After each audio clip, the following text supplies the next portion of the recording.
Hi friends, welcome to Spicy Food Tamil. நம்ம இன்னைக்கு எண்ணெய் கத்திரிக்காய் குழம்பு வைக்க போறோம். இது மாதிரி செஞ்சு பாருங்க, அவ்ளோ டேஸ்டா நல்லா இருக்கும். ஒரு வாட்டி செஞ்சீங்கன்னா திரும்பி இதே மாதிரி தான் செய்யணும்னு தோணும். அவ்ளோ ருசியா இருக்கும்.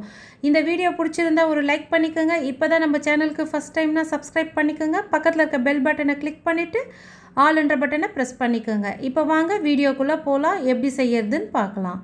எண்ணெய் கத்திரிக்காய் குழம்புக்கு கத்திரிக்காவை இது மாதிரி சின்னதாக எடுத்துக்கலாம். இது மாதிரி நாலாக கட் பண்ணி எடுத்துக்கோங்க. புளி தண்ணி எடுத்துக்கலாம்.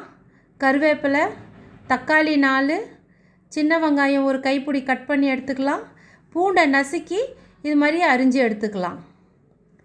இது கத்திரிக்காய்க்குள்ளே ஸ்டஃபிங் பண்ணுறதுக்காக தனியா 1 ஸ்பூன், மிளகாய்த்தூள் 1.5 ஸ்பூன், தயிர் 3 ஸ்பூன், பெப்பர் 1 ஸ்பூன், உப்பு 1 ஸ்பூன், சர்க்கரை ஒரு 1/2 டீஸ்பூன்.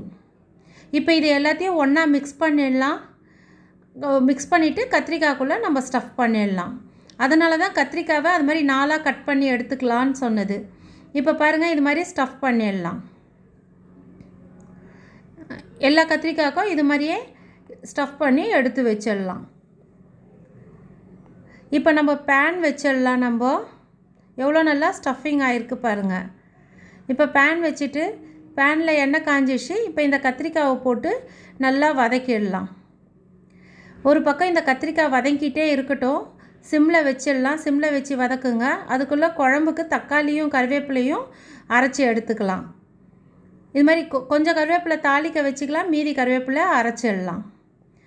இந்த பக்கம் பாருங்கள் எவ்வளோ நல்லா வதங்கிட்டே இருக்குது பாருங்கள். அது வதங்கிட்டே இருக்கட்டும். அதுக்குள்ளே நம்ம குழம்பு தாளிக்க ஆரம்பிச்சிடலாம். கடாயில் எண்ணெய் ஊற்றிட்டோம். எண்ணெய் காஞ்சிச்சு. இப்போ வடவம் போட்டு தாளிச்சிடலாம்.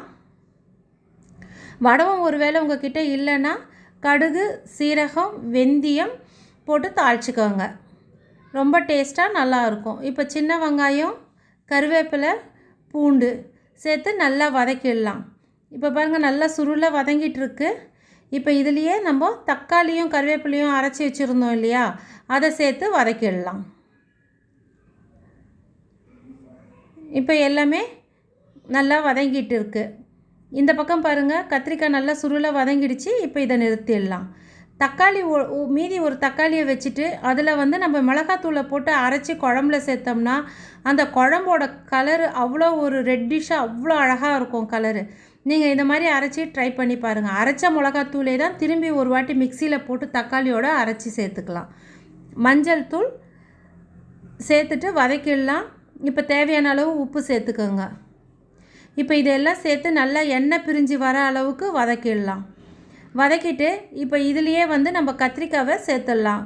இப்போ பாருங்கள், சுருளை வதங்கி இருந்துச்சுலாம் நிறுத்திட்டோம். அந்த கத்திரிக்காவை இதில் சேர்த்துடலாம். 1 டம்ளர் தண்ணியை ஊற்றி இப்போ இதை வேக வச்சிடலாம்.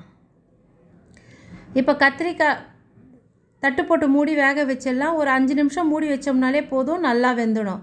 இப்போ கத்திரிக்காயெலாம் நல்லா வெந்துடுச்சு. இப்போ இதில் புளி தண்ணியை சேர்த்துக்கலாம். தேவையான அளவு புளி தண்ணியை சேர்த்துட்டு நல்லா கொதிக்க விட்டுடலாம். கொதிக்க விட்டோம்னா நம்மளுக்கு எண்ணெய் கத்திரிக்காய் குழம்பு ரெடி ஆகிடும். ஒரு 5 நிமிஷமாக கொதிச்சிச்சு. இப்போ குழம்பு நம்மளுக்கு ரெடி ஆகிடுச்சு. புளி ஸ்மெல்லெல்லாம் போயிடுச்சு. நீங்களும் இது மாதிரி ட்ரை பண்ணி பாருங்கள். ரொம்ப ருசியாக நல்லாயிருக்கும். இன்னொரு புதிய வீடியோவில் உங்களை சந்திக்கும் வரை உங்களிடமிருந்து விடைபெறுவது சங்கீதா.